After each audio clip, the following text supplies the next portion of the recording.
Hello friends, कैसे हैं आप लोग। मैं पंकज कुमार स्वागत करता हूं आप लोग को अपने इस यूट्यूब चैनल स्टडी विथ पीके में। फ्रेंड्स, जैसा कि आप लोग जानते हैं, कोई भी लेटेस्ट वैकेंसी आता है तो मैं आप लोग को उसका डिटेल्स प्रोवाइड करता हूं। आज फिर एक रेलवे के एक नए वैकेंसी आया हुआ है जिसके बारे में आपको फुल डिटेल बताने वाला हूँ। जितना भी रेलवे का वैकेंसी आया सबके बारे में, तो जैसे आरआरबी टेक्नीशियन, पूरा डिटेल उसके बारे में आप लोग को बताए थे। जैसे जैसे रेलवे अपडेट दे रहा है वैसे मैं आप लोग को अपडेट कर रहा हूँ। आज हम जो वैकेंसी जिस वैकेंसी की बात करने वाले हैं उसका नाम है आरआरबी रेलवे, जिसको इसमें इस बार जो पोस्ट आया है वो आरपीएफ का, रेलवे प्रोटेक्शन फोर्स का पोस्ट आया हुआ है। देखिएगा फ्रेंड्स, इसमें जो टोटल पोस्ट रहने वाला है वो 4660 पोस्ट टोटल रहने वाला है।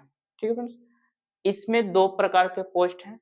कौन कौन? जो पहला पोस्ट आपको होने वाला है सब इंस्पेक्टर, यानी आरपीएफ इंस्पेक्टर के लिए जो पोस्ट है वो 452 सीट होने वाला है। ठीक। आरपीएफ कांस्टेबल दूसरा पोस्ट कौन सा है? आरपीएफ कांस्टेबल, जिसकी कितनी पोस्ट है? तो 4208 पोस्ट टोटल आरपीएफ कांस्टेबल के लिए। मैं इन दोनों का डिटेल्स आपको बताऊंगा कि क्या इसके लिए आपको क्वालिफिकेशन खोजा गया है और क्या इसका एज लिमिट मांगा गया है, ये पूरा डिटेल बताने वाला हूँ आप लोग को। देखिएगा, डेट्स की बात करते हैं कि कब से फॉर्म आप अप्लाई कर पाइएगा। ये जो फॉर्म है वो 15/4/2024, कहने का मतलब 15 अप्रैल से आप इस फॉर्म को भर पाइएगा। ठीक है।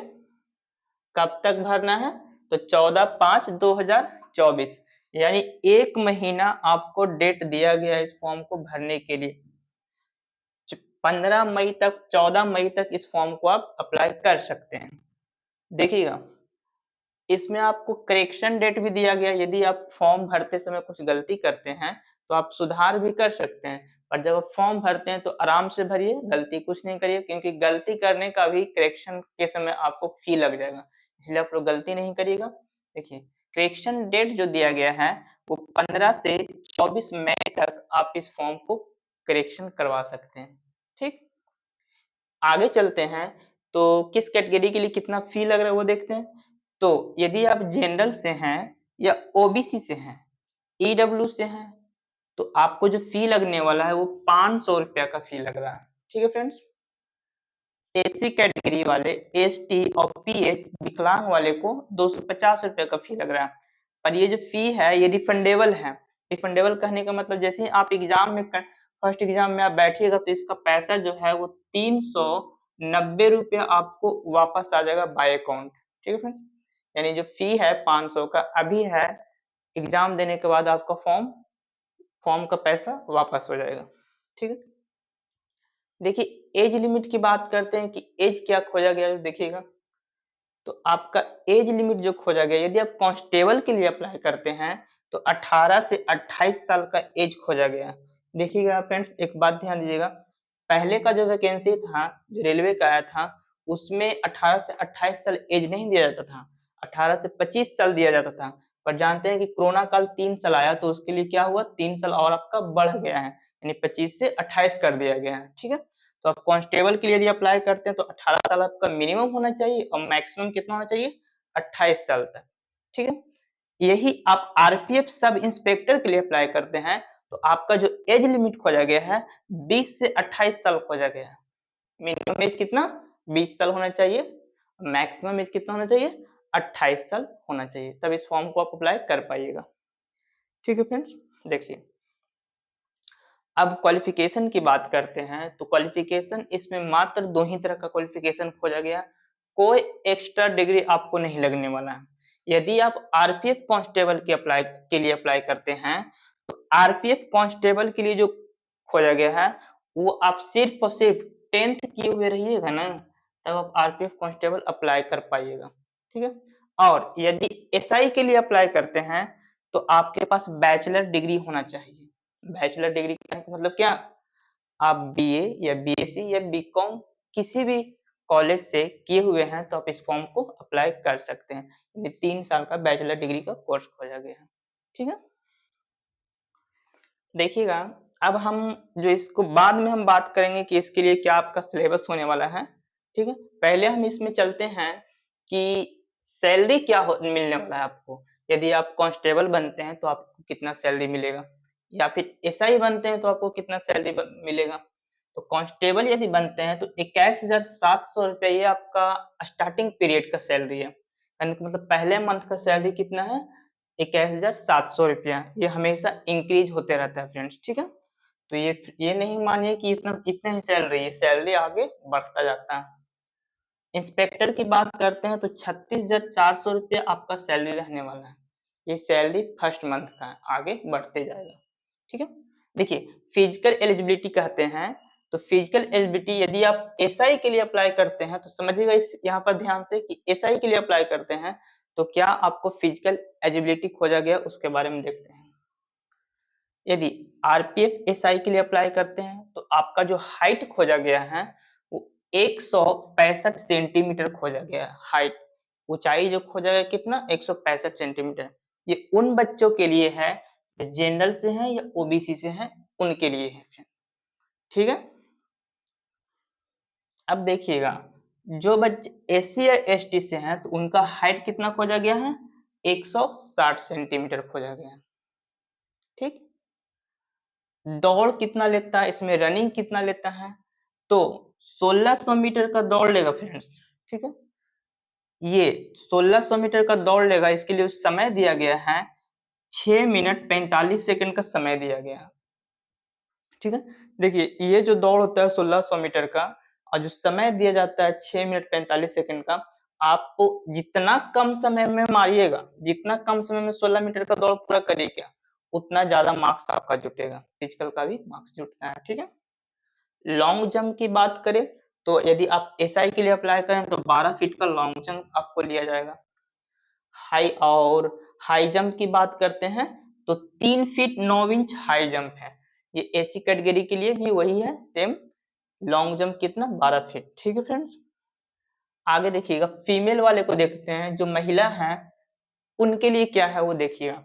तो आरपीएफ एसआई के लिए अप्लाई कर रहे हैं कोई महिला तो उनके लिए हाइट जो खोजा गया है 157 सेंटीमीटर का हाइट खोजा गया है। ये हाइट जनरल के लिए है और ओबीसी वाले के लिए है 157 सेंटीमीटर। एसी कैटेगरी से कोई महिला है तो एसी एसटी कैटेगरी से तो उसको 152 सेंटीमीटर का हाइट खोजा गया उनके लिए, ठीक है फ्रेंड्स। और देखिएगा आगे महिला जो है उनको लॉन्ग जंप 9 फीट का है, ठीक है। दोनों कैटेगरी में एसी एसटी ओबीसी जनरल ये सारे के लिए 9 फीट का ही है, ठीक है। हाई जंप की बात करते हैं तो 3 फीट का हाई जंप खोजा गया है महिला को। महिला को 3 फीट हाई जंप करना होगा इसमें, ठीक है। ये आपका एसआई का जो फिजिकल एलिजिबिलिटी था वो मैंने आपको समझा चुका हूँ। आगे देखते हैं यदि आप कांस्टेबल के लिए अप्लाई करते हैं, जो बच्चे 10th किए हुए हैं और कांस्टेबल के लिए अप्लाई करते हैं तो उनको फिजिकल में क्या क्या खोजा जा रहा है उसको समझिएगा। देखिए फ्रेंड्स हाइट जो खोजा गया है वो मेल में देखिएगा अभी तो जनरल से या ओबीसी से है तो हाइट 165 सेंटीमीटर खोजा गया कांस्टेबल के लिए फ्रेंड, ठीक है। वो एसआई में भी था उतना ही और इसमें भी कांस्टेबल वाले में भी उतना ही है, हाइट में कोई कम बेसी नहीं है, ठीक है। एसी या एसटी कैटेगरी के लिए 160 सेंटीमीटर, ठीक है, उसमें भी 160 सेंटीमीटर ही था। और रनिंग की बात करते हैं कि दौड़ जो कितना है वो देखिएगा, तो दौड़ 1600 मीटर का दौड़ लिया जाएगा। इसके लिए जो समय दिया जाएगा वो 5 मिनट 45 सेकंड का समय दिया जाएगा। इसमें आपका चेंजिंग है देखिएगा, एसआई के लिए अप्लाई कर रहे हैं तो 6 मिनट 45 सेकंड का समय दिया जा रहा था और इसमें 5 मिनट 45 सेकंड के लिए दिया जा रहा है समय। रीजन क्या है कि एसआई के लिए जो अप्लाई कर रहे हैं उनका एज लिमिट ज्यादा है, वो कुछ ज्यादा एज के होंगे तब उनको थोड़ा ज्यादा समय दिया जा रहा है।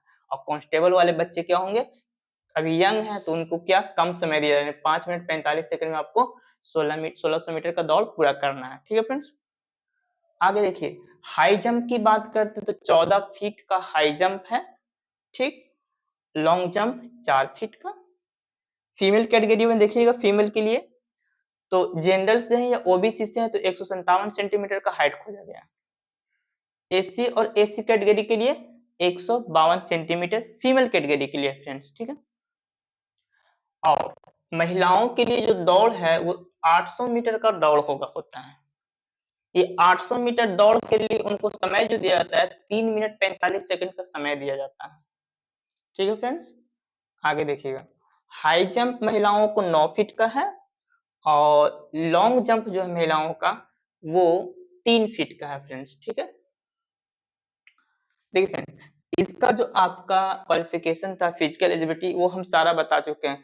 लास्ट जो है वो हम समझेंगे कि इसका जो एग्जाम कंडक्ट होगा वो कैसा एग्जाम होगा। देखिएगा, इसका जो एग्जाम होगा सीबीटी एग्जाम होगा। सीबीटी एग्जाम करने का मतलब कंप्यूटर बेस्ड टेस्ट होगा, ऑनलाइन एग्जाम होने वाला है फ्रेंड्स।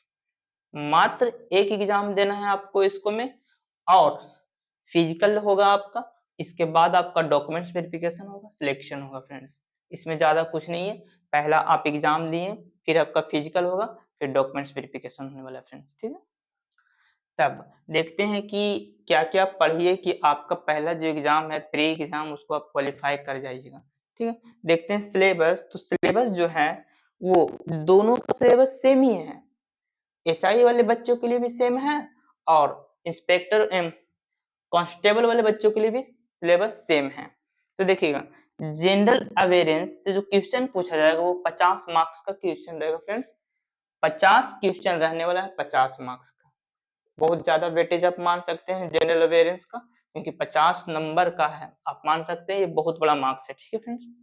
जनरल अवेयरेंस में क्या क्या रह सकता है आपका, हिस्ट्री से क्वेश्चन रहेगा, ज्योग्राफी से क्वेश्चन रहेगा, पोल साइंस से क्वेश्चन रह सकता है, वर्ल्ड हिस्ट्री से रह सकता है, ठीक है फ्रेंड्स। और इंडियन हिस्ट्री से, इंडियन हिस्ट्री का बहुत ज्यादा वेटेज रहने वाला है इसमें, ठीक है। तो टोटल 50 क्वेश्चन 50 मार्क्स का हो गया, ठीक।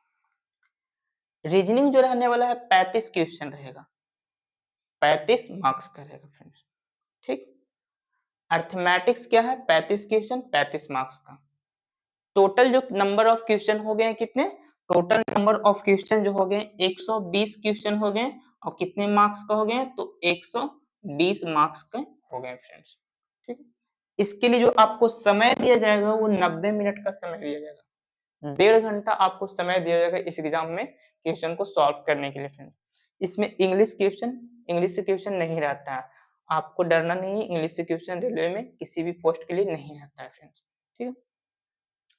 देखिए, जो भी सिलेबस था यही सिलेबस है। आपको इसको आप विशेष ध्यान दीजिए, जीके जीएस पढ़िए, सारा सिलेबस को बढ़िया से खत्म करिए। और कोई एक तो अच्छा सा बुक लुसेंट से भी आप पढ़ सकते हैं। एक अच्छा सा बुक देखकर उससे रेगुलर प्रैक्टिस करिए, आपका जीके सही हो जाएगा। मॉक टेस्ट लगाइए, ठीक है फ्रेंड्स। जो भी था वो हम आप लोग को सारा डिटेल बता चुके हैं। आशा करता हूँ कि आप लोग को हमारा वीडियो पसंद आया होगा, कुछ बेनिफिट मिलता है तो आप हमारे वीडियो को लाइक करें और चैनल को सब्सक्राइब करें। धन्यवाद।